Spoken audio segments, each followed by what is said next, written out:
I was on my balcony, basically. I live just a few steps away from La Rambla, so I was on my balcony when it happened, and there was just a lot of movement and a lot of people running down my street and down La Rambla, people picking each other up, a lot of elderly people being picked up and kids as well. And it was, I don't know, a lot of people running over each other, and it was a chaotic scene. Yeah, scenes of panic, people running over. But did you see the van drive down the street, or was it more the chaos after the fact?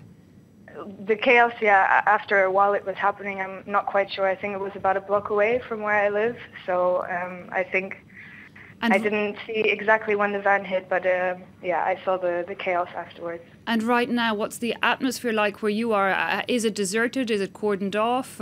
What's the situation? It's completely blocked off. There is, I guess, like a SWAT team on below my door, and they are, I guess, waiting orders. And there's a lot of ambulances as well that were rushing down.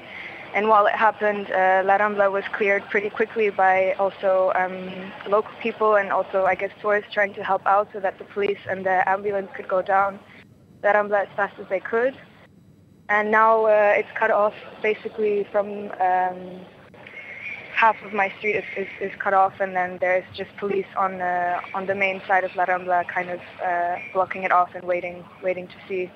Indeed, and we can see some pictures of those crowds being evacuated a little earlier from that region. But Valerie, give us an idea for those of us who don't know Barcelona, who haven't lived there. What kind of a neighbourhood is it?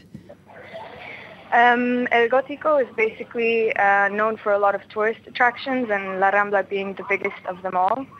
So there were obviously a lot of tourists at the time, and yeah, it was, if anything, if they wanted to get tourists or a lot of people, it was, let's say, the best place that they could have gone, because it's always full no matter the time of day, because it's having restaurants and bars and a lot of gift shops, so a lot of tourists go there as well as the local people, because it's a popular street to go down from one place or another in Barcelona. So it's always busy. Indeed, and I believe this incident happened roughly around 5 p.m. local time. Valerie, how long have you lived in Barcelona? You know, what's the atmosphere like normally? Did you always feel secure? And, you know, certainly, how are you feeling this evening? I just recently moved here, actually, around 2 weeks ago. So I was just kind of getting acclimated to the area. But generally, it's quite fine. I mean, we have tourists all the time around, and it's a friendly atmosphere, more or less, and I don't know, nothing like this would have ever been expected. And well, now obviously I'm a little bit shook, and I'm just wondering now what's going to happen, because I've also heard on the news that the person has not yet been caught, and there's also apparently a hostage situation at a restaurant not too far from where I live as well. So I don't know, yeah, it's deserted now, but there was a lot of commotion earlier. So. And I imagine you're safely at home watching those media reports. Have you heard from anybody else, you know, across the city? Is there more information, you know, people calling each other, or any more details, as you say, on these reports that there is still an ongoing situation and a gunman perhaps holed up in a bar? Yeah, of course. I also now wrote some friends and some roommates, and well, my roommates that live here, they cannot come home now because it's completely blocked off. There's no way to leave or enter the street where I'm living, and I'm guessing around La Rambla as well.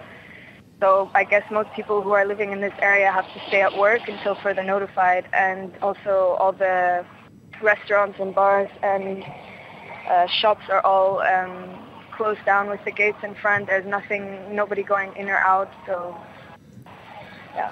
Okay, well, Valérie Bergeron, thanks so much for taking time to speak with us, and do stay home and stay safe. I imagine, like us, you'll be keeping a close eye on that developing situation.